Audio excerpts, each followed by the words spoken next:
Viens diriger toutes choses. Viens prendre le contrôle. Viens nous saisir, Seigneur. Viens nous saisir, Seigneur. Viens saisir ce temps. Viens prendre le contrôle de ce temps. Viens saisir nos vies. Viens saisir nos vies. Nos vies, Saint-Esprit. Viens saisir nos vies. Viens prendre le contrôle. Touche-nous, Seigneur. Touche-nous, Seigneur. Et là-bas, au sokataba, sharaba, rababababababa. Merci, Saint-Esprit. Ce soir, viens parler à mon cœur. Viens parler au cœur de tes enfants. Viens nous visiter dans le nom de Jésus-Christ de Nazareth. Amen. Maranatha. Maranatha. Nous sommes au deuxième mercredi du temps de carême, la deuxième semaine du temps de carême. J'ose croire que le Seigneur nous aide petit à petit à avancer dans le temps de carême, à avancer dans notre marche avec le Seigneur. Nous le bénissons et nous lui rendons toute la gloire. Alors ce soir, le Seigneur voudrait qu'on parle de 4 choses indiscutables, inéluctables et indispensables à la croissance de l'homme. 4 choses qui manifestent l'alliance, 4 choses qui nous donnent de jouir des prérogatives de l'alliance. Ces choses-là, nous les connaissons, nous les entendons, mais sûrement nous ne voyons pas la pertinence de ces choses-là. 4, c'est le chiffre de la sanctification, 40 jours dans le désert. Le chiffre 4 a une grande importance dans le temps de carême. Bien-aimés frères et sœurs, il y a 4 évangiles. Et chaque évangile nous relate la vie de Jésus. Alors les 4 évangiles nous donnent d'avoir la plénitude du ministère public de Jésus, de la vie terrestre de Jésus. Et ces 4 choses aussi sont des leviers, ou du moins des piliers qui sont indispensables à la croissance spirituelle, financière, humaine, à tous les niveaux. Celui ou celle qui veut des résultats, celui ou celle qui veut avancer dans sa vie, doit inéluctablement ne pas négliger ces 4 choses-là. C'est très important si nous voulons avancer, c'est très important si nous voulons voir les résultats, bien-aimés frères et sœurs. Quelles sont ces 4 choses? Nous allons nous appuyer sur la parole de Dieu. Proverbe chapitre 22 verset 6, je vais lire dans 3 versions différentes. La première version, c'est la version Louis II. Instruis l'enfant selon la voie qu'il doit suivre, et quand il sera vieux, il ne s'en détournera pas. Version Top. Donne de bonnes attitudes aux jeunes hommes en début de carrière. Même devenu vieux, il ne s'en départira pas. Version King James. Donne l'éducation aux jeunes hommes selon la voie qu'il doit suivre, et quand il sera âgé, il ne s'en détournera pas. Alors ici, l'auteur ou le sage dans le livre de Proverbes nous dit que le jeune homme, vous savez, la jeunesse c'est le printemps de la vie. Quand on parle de jeunesse, on parle de moments de croissance importants. On parle de vitesse de croisière. La jeunesse est la période charnière entre l'enfance qui est le début de la vie de l'homme et l'âge adulte qui est la maturité de la vie de l'homme et qui précède la vieillesse. Mais entre ces 2 étapes importantes, puisque l'homme naît comme une plante, comme une graine, la naissance est une sémence et l'homme doit grandir et porter du fruit à l'âge adulte. Donc l'enfance et la jeunesse sont des étapes préparatives de l'âge adulte où l'homme doit moissonner tout ce qu'il aura sémé, où l'homme doit jouir de ce qu'il aura préparé. Et ici, le psalmiste est en train de nous dire que lorsque nous sommes jeunes, il faut nous instruire. La jeunesse aussi prend en compte l'enfance. La jeunesse, c'est la somme de l'enfance et l'adolescence. L'adulte, c'est la somme de l'enfance, l'adolescence et la jeunesse. Et si vous voulez, on peut les situer. Il y a la petite enfance de 0 à 5 ans. Il y a l'enfance de 5 jusqu'à 12, 13 ans, 12 ans. Et il y a l'adolescence qui va commencer à partir de 13 ou 14 ans. Voilà.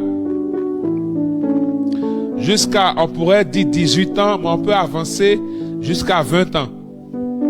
Et l'âge, quand tu es adulte, l'adulte, c'est à partir de 40 ans. L'âge adulte, c'est à partir de 40 ans. Vous voyez?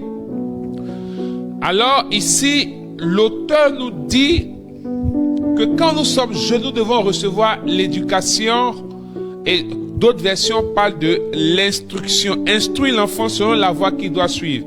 Mais il y a une précision. L'auteur dit, selon la voie qu'il doit suivre. D'autres versions dit, donne de bonnes attitudes aux jeunes hommes en début de carrière. C'est selon le chemin que tu dois suivre qu'on t'éduque, qu'on te prépare. Et il précise que quand il sera grand, quand il sera adulte, quand il sera âgé, quand il sera vieux, il ne s'en détournera pas. Or, nous savons tous que bon nombre de personnes sont enseignées. Bon nombre de personnes sont instruites. Mais elles se détournent de l'instruction. Bon nombre de personnes savent beaucoup de choses, mais peu appliquent ces choses et peuvent vivre au regard de ces choses-là. Vous allez peut-être vous-même vous reconnaître. Vous savez beaucoup de choses. Vous connaissez beaucoup de choses. Mais est-ce qu'aujourd'hui, votre vie est la somme de toutes ces connaissances? Est-ce que votre vie est l'expression et la manifestation de toutes ces connaissances? Question pertinente et question importante. Alors on comprend qu'il y a quelque chose qui doit précéder l'instruction, la connaissance et l'enseignement. Il ne suffit pas d'enseigner une personne. Puisqu'on enseigne une personne pour ce qu'elle doit suivre, pour la voie qu'elle doit suivre, ça voudrait dire qu'on enseigne une personne, on prépare une personne pour un but. Alors la première chose qui est inéluctable, indispensable et indiscutable, c'est l'éducation. L'éducation. L'éducation, c'est quoi? L'éducation, c'est un développement méthodique mis en œuvre des moyens pour assurer la formation. C'est-à-dire, l'éducation, c'est un développement méthodique, virgule, mis en œuvre des moyens pour assurer la formation. En somme, dans l'éducation, on vient donner le canevas dans lequel la formation doit se réaliser. Beaucoup de personnes sont enseignées. Beaucoup de personnes sont instruites, mais peu sont éduquées. Une personne qui est enseignée et qui reçoit l'instruction sans éducation, la personne ne pourra pas appliquer. Parce que l'éducation est comme le moule. Et l'instruction est comme la farine. Vous voyez que la farine prend la forme du moule qui la reçoit. La vie de l'homme est telle que, quel que soit l'enseignement et l'instruction qu'on donne à une personne, si la personne n'a pas une éducation, l'éducation, comme on dit, ce sont des moyens, des mises en œuvre pour préparer à la formation. C'est un canevas qu'on trace. L'éducation est un canevas qu'on donne à une personne. C'est pourquoi une personne sans éducation est perdue. Une personne sans éducation est vacillante. Une personne sans éducation n'est pas solide. L'éducation, c'est comme plutôt une balise ou des balises. Vous voyez, au port, il y a des balises qui permettent au bateau de bien accoster. À l'aéroport, il y a des balises qui permettent à l'avion de bien atterrir. L'éducation est le canevas qui est établi afin de permettre à l'instruction et à la formation et à l'enseignement que la personne reçoit de prendre forme et d'atteindre un but. Lorsqu'une personne est enseignée, est formée, est instruite sans éducation, la formation ne servira pas. L'instruction ne servira pas. C'est pourquoi l'éducation demeure des moyens adéquats mis en œuvre pour aider la personne. Tu ne peux pas, vous savez, éduquer, c'est donner une forme dans laquelle quelqu'un va se mouvoir. Tu ne peux pas réussir. Tu ne peux pas produire des résultats. Tu ne peux pas porter du fruit si tu n'as pas d'éducation. L'éducation, elle est tant religieuse, spirituelle, familiale et humaine. Vous savez, souvent on dit, mon éducation ne me permet pas ceci ou cela. Ou souvent on dit encore, on ne m'a pas éduqué comme ça. Je n'ai pas été éduqué ainsi. Donc, je ne peux pas faire ceci ou cela. Avec ces expressions, on se rend compte que l'éducation est une balise très importante. C'est pourquoi il faut avoir une éducation financière, une éducation spirituelle, une éducation sociale. Comment te tenir en société, comment te comporter avec les uns et les autres. Dans l'éducation, il y a la réprimande.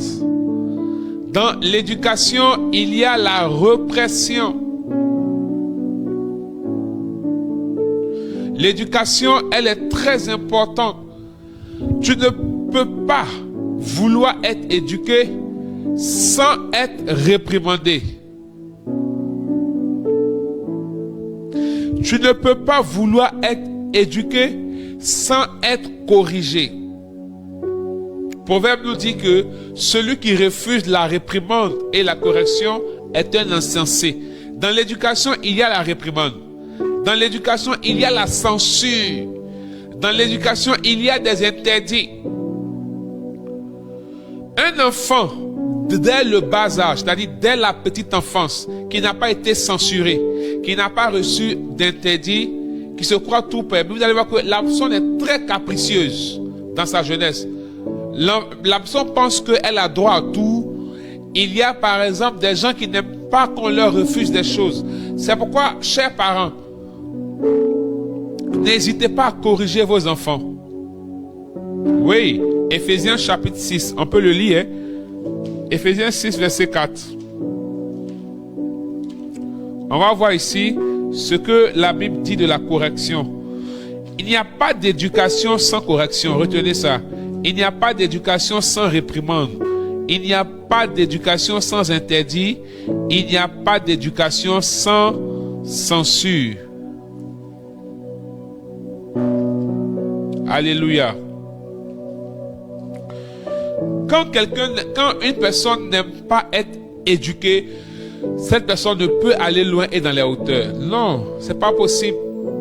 Beaucoup sont offusqués, sont frustrés, sont blessés non, mais dans l'éducation, on doit te donner une forme. Vous voyez, prenez, si vous voulez, une pomme. Prenez de l'igname et essayez de donner une forme à l'igname. La première chose, c'est quoi? Tu prends un couteau qui est tranchant et tu tailles. Tu tailles, c'est obligatoire. Or, c'est vrai que l'igname, la pomme n'ont pas de sentiments, tout et tout. Donc, tu ne vas pas entendre des cris. Mais ça fait mal. Imagine tout. Mais quand on est en train de t'éduquer, on est en train de te donner la forme, le moule. On prépare le moule pour recevoir la connaissance et la formation. Donc, ça fait mal.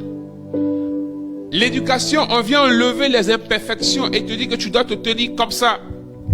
Proverbe, Éphésiens chapitre 6, verset 4. Vous, parents, ne révoltez pas vos enfants, mais élevez-les en leur donnant une éducation et des avertissements inspirés par le Seigneur. Dieu même demande qu'on éduque des personnes. C'est pourquoi, remarquez bien, il y a des gens, vous m'excusez beaucoup pour ce que je vais dire, mais il y a des gens qui ont manqué l'éducation en famille. Soit par la démission des parents, soit par l'irresponsabilité des parents, soit par l'absence des parents, soit aussi par le refus des enfants, la rébellion, le refus d'être éduqué. Ces personnes grandissent. Et quand tu nais dans une famille, mais quand tu grandis dans une société. Il faut écrire ça. Quand tu nais dans une famille, mais quand tu grandis dans une société. La croissance et la maturité, c'est dans la société. Dans la société, il n'y a pas seulement les membres de ta famille. Dans la société, il n'y a pas seulement ton papa et ta maman. Il y a des inconnus. Il y a des gens qui sont intransigeants. Il y a des personnes qui ne font pas de cadeaux. Il y a des gens qui ne comprennent pas. Il y a des gens qui n'admettent pas les excuses. Il y a des personnes qui n'admettent pas les justifications. Il y a des personnes qui ne sont pas tolérantes. Il y a tout un mélange dans la société. Donc, quand tu as refusé l'éducation, ou peut-être tu n'as pas reçu la bonne, puisque tu n'as pas reçu la bonne éducation. Et si quand on dit tu n'as pas reçu la bonne éducation, ça ne voudrait pas dire que tes parents ne t'ont pas bien éduqué. Ça voudrait dire qu'on ne t'a pas éduqué selon la voie que tu dois suivre. Proverbe 22:6 c'est clair. Instruis l'enfant selon la voie qu'il doit suivre. Ça voudrait dire que tu as une voie à suivre. Tu as une destinée à accomplir. C'est pourquoi, chers parents, nous avons la grande responsabilité de découvrir ou d'avoir des brins du chemin que Dieu veut tracer pour nos enfants. Rappelez-vous que quand Samson devait naître, l'ange est venu annoncer à sa mère ce que Samson allait être. Alléluia. Quand Jésus devait naître, l'ange a annoncé à sa mère la destinée de l'enfant. Donc c'est possible que nous les parents, nous ayons plutôt partiellement la connaissance du chemin que Dieu veut que nos enfants suivent. On se comprend? Aucun parent ne peut prétendre avoir la plénitude de la destinée de son enfant, non. Mais Dieu peut te révéler cela partiellement. Ou même si tu penses que Dieu ne peut pas te relever, toi-même tu dois avoir un rêve pour ton enfant. Et c'est en fonction de ça que tu dois l'éduquer. Quand tu sais que la vie ne t'a pas fait cadeau, quand tu sais que le dehors est mauvais, quand tu sais que les gens sont méchants, quand tu sais qu'en Afrique, quand tu n'es plus là, il n'y a plus personne pour tes enfants, tu ne t'amuses pas. Même si tu as tous les moyens aujourd'hui, tu dois préparer tes enfants pour demain quand tu ne seras pas là. Voici l'erreur de beaucoup de parents qui font qu'aujourd'hui beaucoup sont blessés, beaucoup souffrent et certains ont des problèmes avec tout le monde. À la vérité, les seuls responsables, ce sont nos parents. Parce que souvent, même quand nos parents ont tout, ils nous éduquent comme s'ils sont éternels. Ils ne nous éduquent pas pour le moment où ils ne seront plus là. Ce soir, si tu m'écoutes, il faut savoir qu'il y a un temps, qu'il y a des saisons dans ta vie. Il y aura un temps où tu auras des parents. Il y aura un temps où tu auras des personnes qui vont te comprendre. Il y aura un temps où tu auras des gens qui vont t'acclamer. Il y aura un temps où tu auras des gens qui vont accepter tes excuses. Mais il y aura aussi un temps où tu n'auras personne. Jésus a eu des gens qui l'ont suivi. Jésus a eu des gens qui l'ont écouté. Jésus a eu des gens qui l'ont acclamé. Mais à une période de sa vie, quand il devait rentrer sur son chemin de destinée, dans la plénitude de sa destinée, il était seul. Tout le monde est parti. Ceux qui l'ont suivi, à part Jean et quelques femmes, dont Marie sa mère. Ceux qui l'ont suivi, ceux qui l'ont acclamé, ceux qui l'ont écouté. Ne refusez pas l'éducation. Par moment, quand vous n'avez pas eu de père, parce que peut-être suite à un décès, suite à une démission, suite à une situation, j'ai remarqué que Dieu donne toujours un second père dans la vie. Dieu est trop bon. C'est pourquoi moi j'invite beaucoup de personnes à venir à la retraite de guérison intérieure. Le thème c'est notre Père qui est aux cieux. Vous allez comprendre quelque chose d'extraordinaire qui va changer le cours de votre vie. qui va restaurer votre vie. Je vous assure, cette retraite-là, qui va restaurer votre vie. Dieu donne toujours un second père. Dieu donne soit un père spirituel, soit un père par adoption, soit un père par substitution. Il y a plusieurs types de pères, il y en a 8. Je fais une parenthèse rapidement. Ce ne sont pas les parents qui déterminent le rêve de leurs enfants, je précise. Mais je dis, ils peuvent avoir partiellement le rêve de leurs enfants que Dieu peut leur donner. C'est très important. Et ensuite, les parents vont mener les enfants sur son chemin. Les enfants, à la vérité, ça, est-ce que je dois le dire? À la vérité, un parent peut conditionner la destinée de ses enfants. Est-ce que vous le savez? Quelqu'un a dit, mais si le rêve de mes parents n'est pas mon rêve, c'est que excuse-moi, c'est que tes parents t'ont pas vraiment éduqué et instruit. Parce que de 0 à 5 ans, tu n'as pas de rêve, n'est-ce pas? Tu n'as pas de décision. C'est pourquoi en psychologie, on dit l'éducation d'une personne, c'est entre 0 et 7 ans. Quand c'est raté, c'est fini. C'est pourquoi un enfant n'a pas de choix. Un enfant, de 0 à 7 ans, il n'a pas de choix. Tu lui montres le chemin. Il y a trop de largesse. On laisse trop, on voit l'enfant. L'enfant est là, il est capricieux, il est jaloux. L'enfant pleure net, on le prend. Non. Même nos mamans africaines, quand l'enfant pleure, on ne le soulève pas en même temps. Parce que dès que l'enfant pleure, on court. Souvent, l'éducation commence dès les premières heures de la naissance de l'enfant. Toutes les attitudes, les comportements, les actions qu'on mène sont des informations que l'enfant enregistre comme éducation. Si ton rêve n'est pas le rêve que tes parents ont pour toi, il n'y a pas de problème, tu suis ton chemin. Ça, moi, je dis aux parents, laissez les enfants suivre leur chemin. Si les parents veulent que les enfants suivent eux leur chemin, qu'ils éduquent les enfants. Quand on a l'impression que le rêve de l'enfant est antagoniste au rêve des parents, il y a eu problème à la base. Remarquez bien. Remarquez bien. Il y a problème, il y a eu problème à la base. Le parent n'a pas su éduquer et instruire. Le texte est clair. Proverbe 22. Moi, je dis, il y a tout dans la parole. Il faut dire, il y a tout dans la parole. Instruire l'enfant selon la voie qu'il doit suivre. Est-ce que nos parents nous instruisent selon la voie que nous devons suivre? C'est ça. Nos parents nous instruisent le plus souvent sur la base de leurs blessures, sur la base de leurs frustrations, sur la base de leur échec. Alléluia. Asseyez-vous, faites beaucoup l'analyse. Vous allez voir que le plus souvent, ce que nos parents nous reprochent beaucoup, ce sur quoi nos parents nous insultent beaucoup, c'est eux leur frustration, c'est eux leur échec. Or, ils oublient que c'était plus simple de nous canaliser. L'éducation est un moyen de canalisation. Vous voyez, quelqu'un peut avoir une grande puissance, c'est-à-dire un grand potentiel. Quelqu'un peut avoir de grands talents. Mais si la personne n'est pas éduquée, je vous assure, la personne ne produira pas du fruit. Alors je disais que Dieu fait tout pour donner un second père à tout le monde.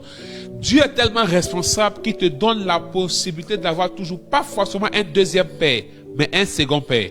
Ça voudrait dire, tu peux avoir ton père biologique, tu peux avoir un autre père, il n'est plus là, Dieu donne un autre père. Le second est différent du deuxième. Deuxième, c'est qu'il y a troisième. Second, il n'y a pas troisième, c'est le second. Le second, c'est la substitution. Dieu donne des pères. Dieu peut t'envoyer un père spirituel, qui est un père par substitution. Dieu peut t'envoyer un père adoptif. Dieu peut t'envoyer un père par substitution. Ça peut être un parent qui... Bon, ça c'est autre chose. On verra cela à la retraite. Mais je veux dire, pourquoi Dieu se débrouille pour que nous ayons des pères? Parce que l'éducation vient du père. L'éducation vient, c'est le père qui éduque. Parents, quand on dit parents, la mère aussi éduque. La mère a son rôle, le père a son rôle. C'est très important. Et comme Dieu ne voudrait pas qu'on soit déséquilibré, Dieu nous donne des pères. Vous savez, même dans la vie professionnelle, Dieu nous donne des pères pour nous éduquer. C'est très important. Quand une personne refuse l'autorité paternelle, c'est clair que tu vas commencer à te rendre compte d'un dysfonctionnement émotionnel. La retraite, c'est du 15 au 17 mars. Cette retraite-là, je vous assure, si vous avez des amis, des personnes, demandez-leur de venir. On va vivre l'expérience que Daniel Ange a vécue. Lui, c'est un prédicateur français qui a fait l'expérience de ce qu'on appelle l'amour de Dieu le Père. Vous savez, la Trinité, c'est tout un secret extraordinaire. Waouh! On fait beaucoup l'expérience de Jésus, du Saint-Esprit, mais l'expérience de Dieu le Père, l'amour de Dieu le Père. Ah! Alors, je continue. L'éducation est la première chose. N'ayez pas peur de vous laisser éduquer. N'ayez pas peur d'accepter l'éducation. Ça fait mal, oui.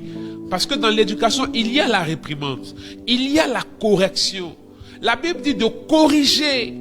Dieu même dit, c'est parce que nous sommes ses enfants qui nous corrigent. C'est parce qu'il nous aime qu'il nous corrige. S'il ne nous aime pas, il ne va pas nous corriger. C'est dans le livre d'Hébreux. Donc, si tu n'as pas d'éducation, tu seras ballotté. Excusez-moi du terme, mais tu deviens comme une poubelle. Or, pour avoir l'éducation, il faut accepter d'être corrigé, d'être réprimandé. Accepte qu'on te dise non. Vous savez, les personnes qui n'aiment pas qu'on leur dise non, le problème se cache dans leur enfance. Il y a des mamans et même des papas qui gâtent les enfants. Tout ce que l'enfant veut, on lui donne. Tout ce que l'enfant veut, on lui donne. Non, il y a une période pour ça. Vous savez, la croissance d'un enfant, il y a la nourriture spirituelle qui est pour l'esprit. Il y a la nourriture physique qui est pour le corps. Mais il y a la nourriture psychologique qui est pour l'âme de l'enfant. Un enfant, dès le bas âge, a besoin que son être psychologique soit rempli. De la même manière que nous avons un âge physique, 5 ans, 10 ans, 15 ans, on a aussi un âge psychologique, on a aussi un âge spirituel. Certains ont 40 ans, mais ont 5 ans dans leur âge psychologique. C'est là que tu dis, ah mais lui il est grand et puis il est bête. Ouais, non. Parce qu'on est étonné qu'il a 40 ans, mais il réfléchit comme c'est quelqu'un qui a 10 ans. En fait, il y a eu un dysfonctionnement, il y a eu un retard. Le retard n'est pas seulement psychomoteur. Il y a des gens qui ont des retards même psychologiques tout court. C'est très important. L'éducation. Dans tous les domaines, on doit être éduqué. Et là où beaucoup échouent, beaucoup tombent, c'est dans la vie spirituelle. Les gens refusent d'être éduqués spirituellement. C'est pourquoi plusieurs disent que moi, ma relation là, c'est avec le Saint-Esprit. Souvent là, c'est l'orgueil qui fait ça. Et même ceux qui disent que moi, j'ai pas besoin de père spirituel, ni d'accompagnateur, ni de personne. Je vis ma relation avec le Saint-Esprit. À la vérité, si ces personnes vivent véritablement cette relation avec le Saint-Esprit, bien-aimés frères et sœurs, il n'y a pas plus éducateur que le Saint-Esprit. Ce n'est pas possible. C'est pourquoi quelqu'un ne peut pas être en Christ et puis il n'est pas transformé. C'est que tu n'es pas en Christ. Tu es à côté du Christ. Dieu éduque. Regardez comment Dieu a éduqué son peuple jusqu'à exterminer son peuple parce que son peuple ne voulait pas entendre. Dieu éduque. Il n'y a pas de croissance sans éducation. Retenez ça. Il n'y a pas de croissance sans éducation. L'éducation, c'est le pilier.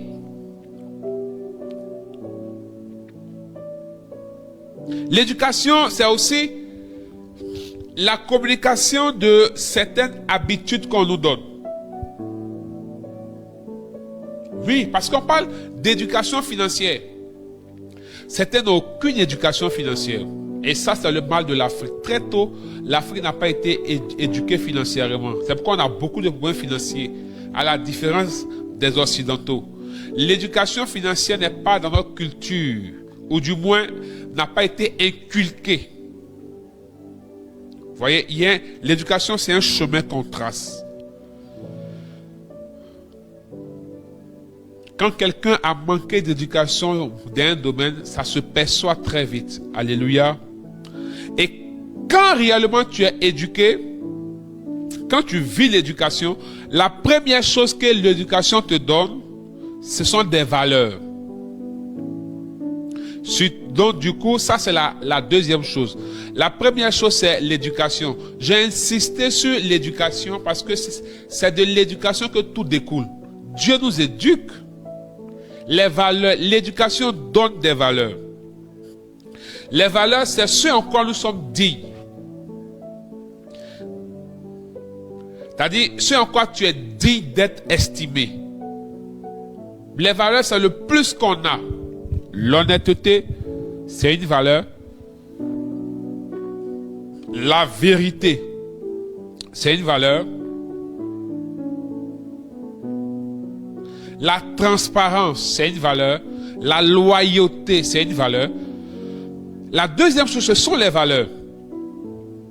Souvent, on trouve que les personnes ne nous considèrent pas, ne nous respectent pas.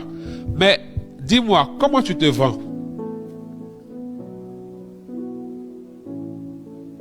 Parce que nous savons tous que le prix d'achat d'un produit dépend de quoi?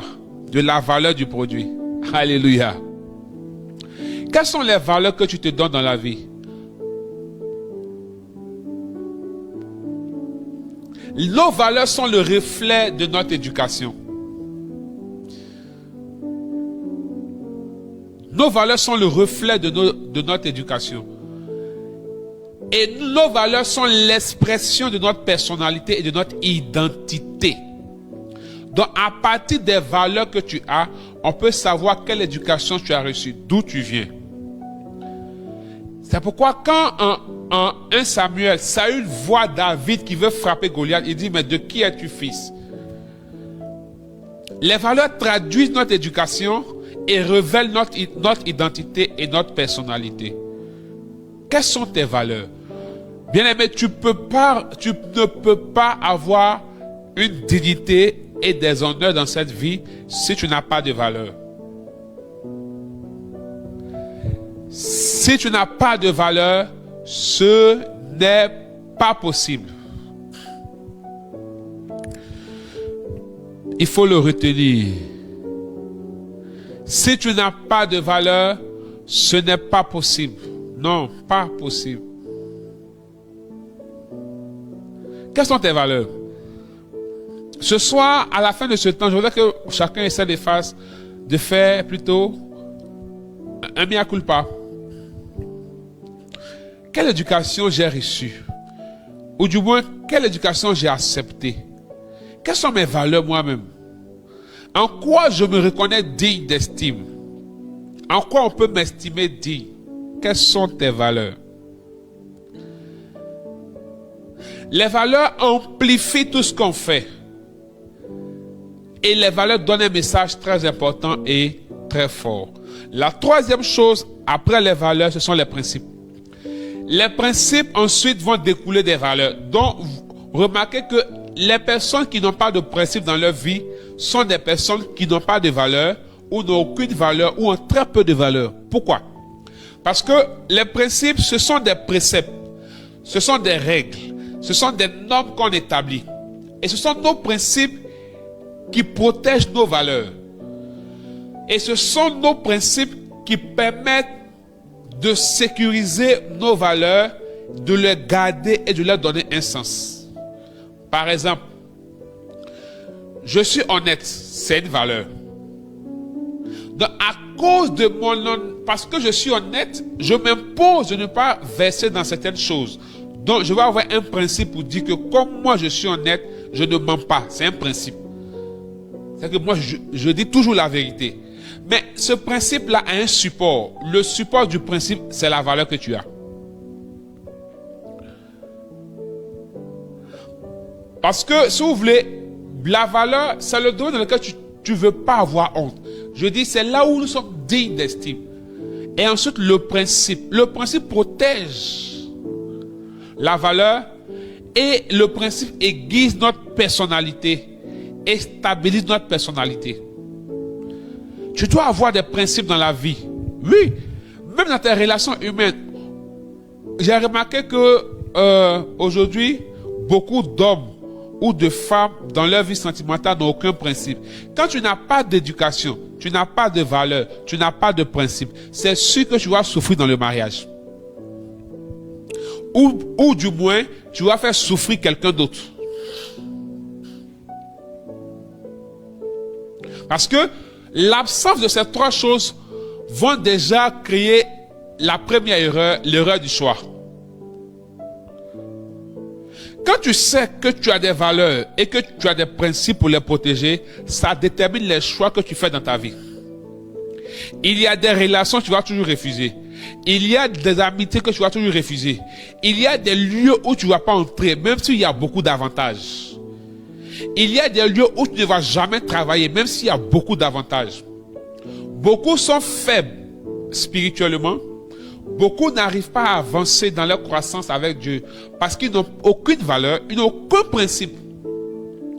Les principes nous protègent. La preuve. Le droit, c'est quoi? Le droit, ce sont des normes, des principes de vie de société.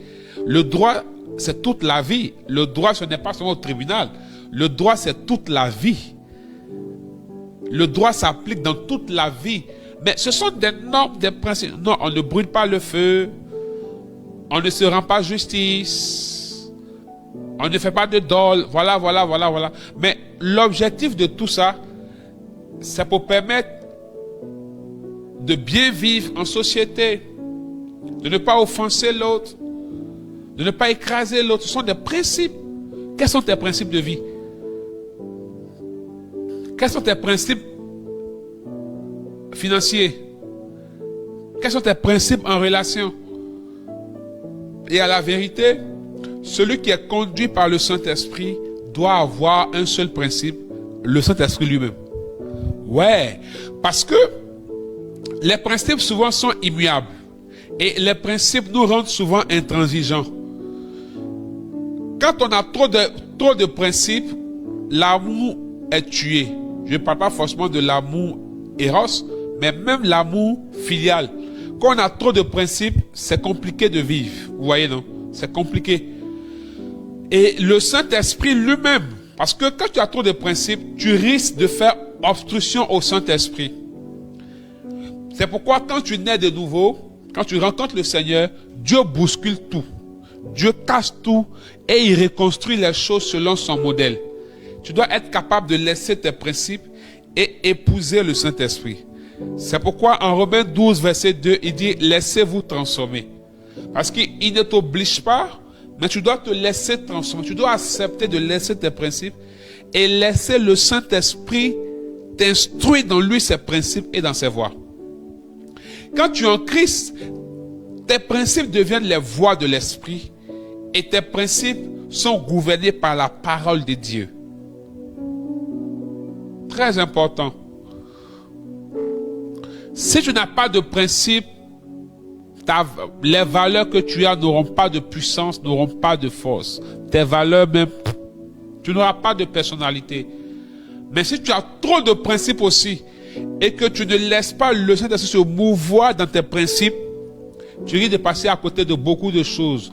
Tu risques d'être rigide, fondamentaliste. Tu ne vas pas laisser le mouvement de l'Esprit se faire. Alléluia. Est-ce que tu es béni ce soir? Est-ce que le message te fait du bien? Ce sont des choses simples, mais sans lesquelles on ne peut pas réussir. Sans lesquelles on ne peut avoir du succès. Sans lesquelles notre vie ne peut produire du fruit comme il le faut. Partage ce message s'il te plaît pour que quelqu'un puisse entendre et recevoir. S'il te plaît. Lena braso kataba. Elaba shakaraba remamamamamamam. Yonaba sekerebe raidaba shak. Après les principes, c'est la décision. La quatrième chose, c'est la décision. La décision, ce sont des délibérations volontaires. C'est-à-dire, je trouve juste de faire ceci, je fais cela. Je fais ceci, je fais cela. C'est très important, la décision. On ne peut pas vivre sans décision. Dernièrement, le Saint-Esprit, toute la gloire à Dieu, m'a beaucoup instruit sur la décision. J'ai compris que beaucoup se cachent derrière la mauvaise compréhension de la spiritualité ou bien les blessures pour rester dans beaucoup de choses. Souvent on dit, je ne sais pas comment sortir, il faut décider. Pourquoi? Parce que la décision a un pouvoir. La décision a une puissance parce que la décision vient de notre volonté. La décision sollicite notre libre arbitre. Vous voyez? C'est pourquoi Dieu dit, je mets devant toi la vie et la mort. Deutéronome chapitre 30. Mais je te préconise de choisir la vie. Il ne t'impose pas. Quand il dit je te préconise de choisir la vie, Dieu sollicite ton libre arbitre. Il sollicite ta volonté. Si tu décides de choisir la vie, tu t'engages tout entier dedans. Tu engages ta volonté et ton libre arbitre. Là où la volonté est, il y a le pouvoir. Là où la volonté est, il y a le succès. Quand tu veux quelque chose, tu te donnes les moyens de l'atteindre. À moins que tu sois lâche et faux. Donc déjà, ça va remonter dans tes valeurs. Quelqu'un qui est faux a du mal à décider. La décision, ce n'est pas la délibération que prononce ta langue. Je reprends. La décision, ce n'est pas d'abord la délibération que prononce ta langue. Mais la décision, c'est la résolution que ton cœur prend d'abord. Donc, décision égale la résolution plus délibération. Alléluia. Très important. Pourquoi?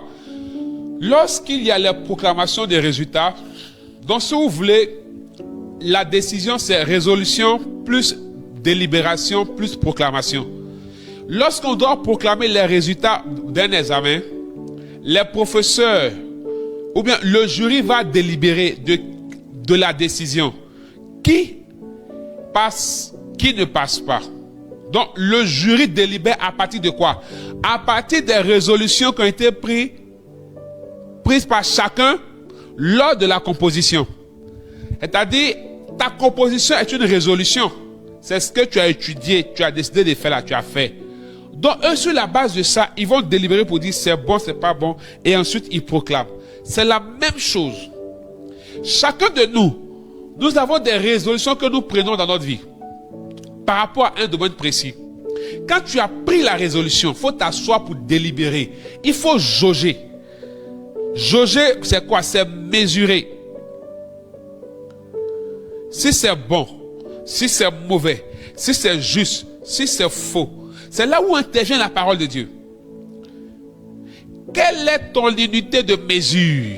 Avec quoi tu mesures tes décisions? Alléluia. Est-ce que ce soir je peux parler? Vous voyez que la retraite d'Alliance sera dangereuse. Toi qui n'es pas encore inscrit là. Avec quoi tu mesures tes décisions?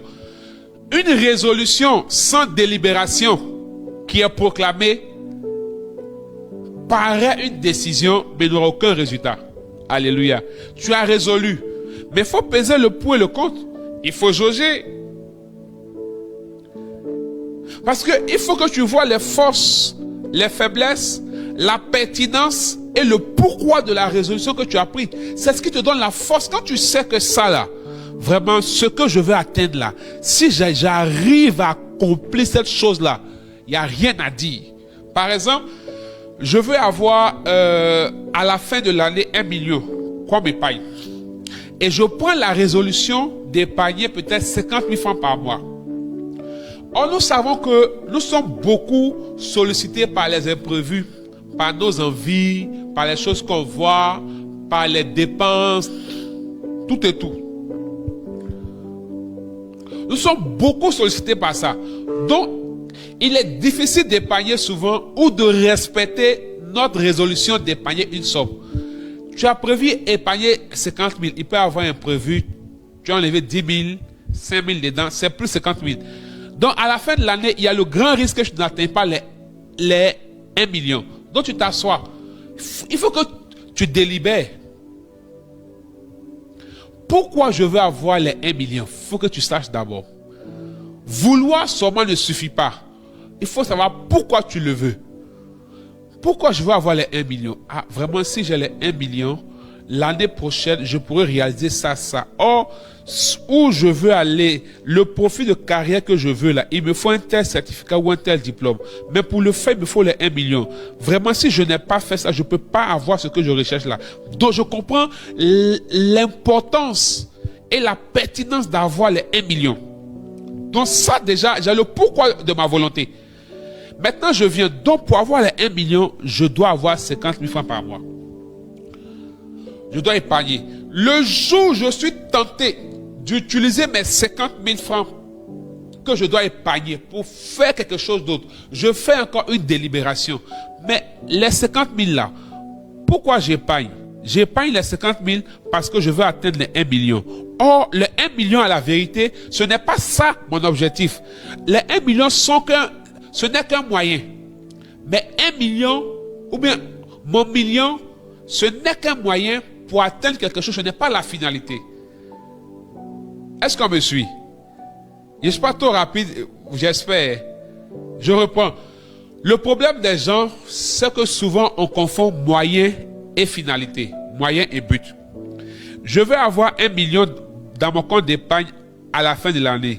Si c'est ça seulement qui est mon but, c'est pas évident que je respecte. Faut que je sache pourquoi je veux avoir les 1 million. Vous êtes d'accord? Donc tu sais que la finalité de 1 million, c'est pour faire un certificat.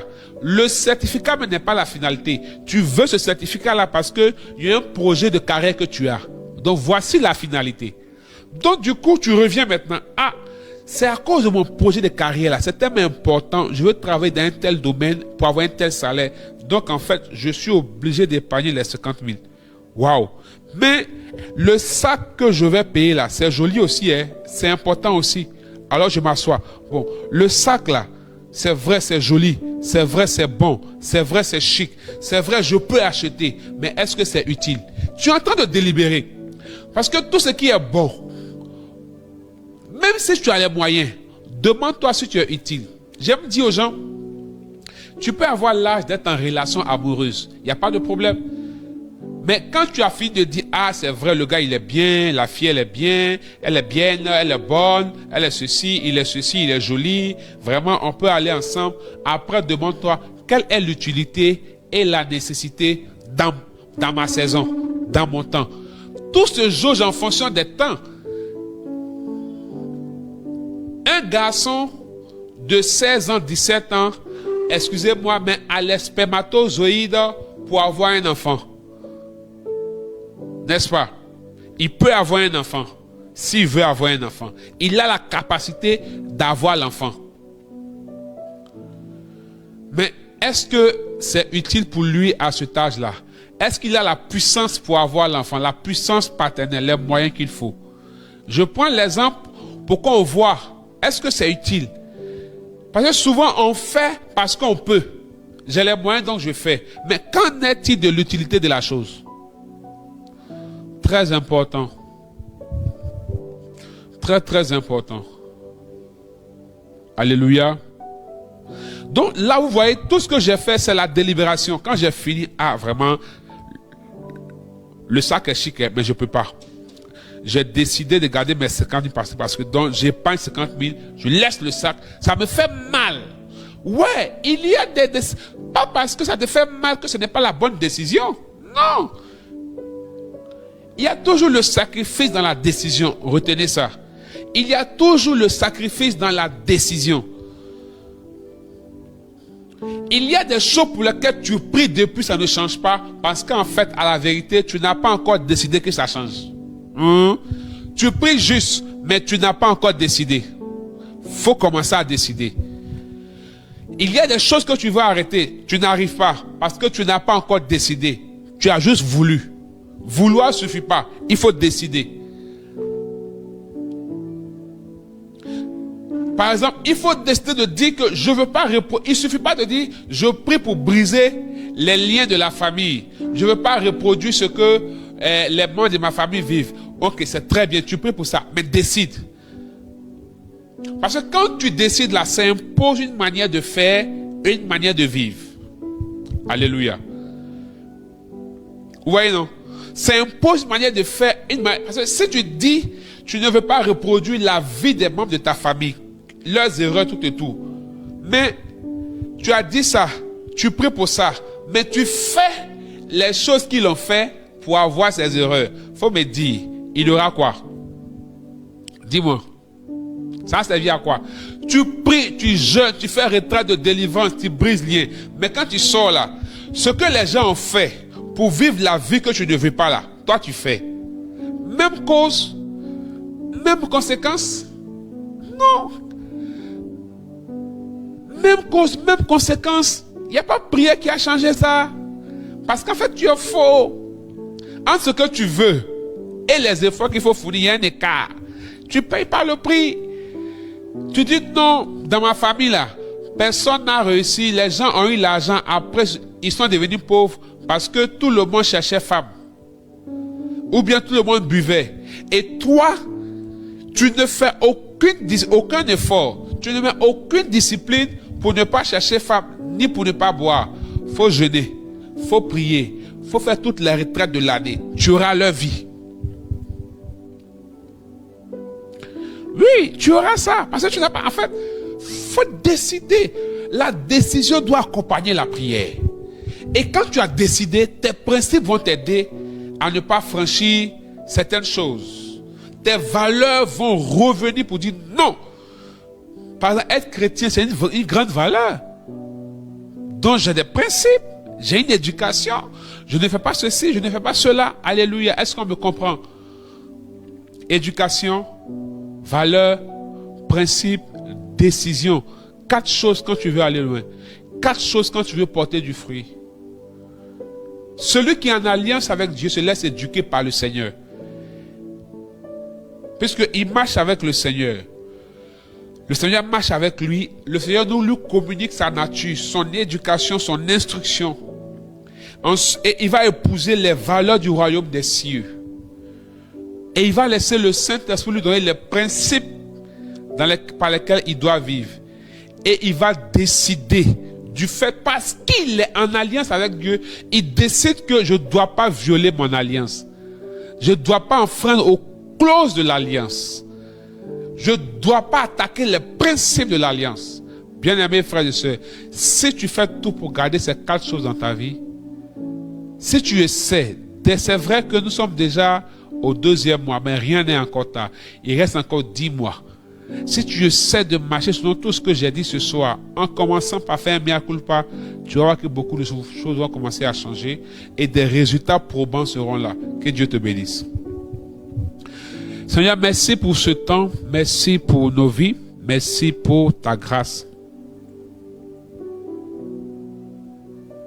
Je prie que ta main nous touche. Aide-nous, Seigneur, à revenir à l'essentiel et à grandir dans ton chemin.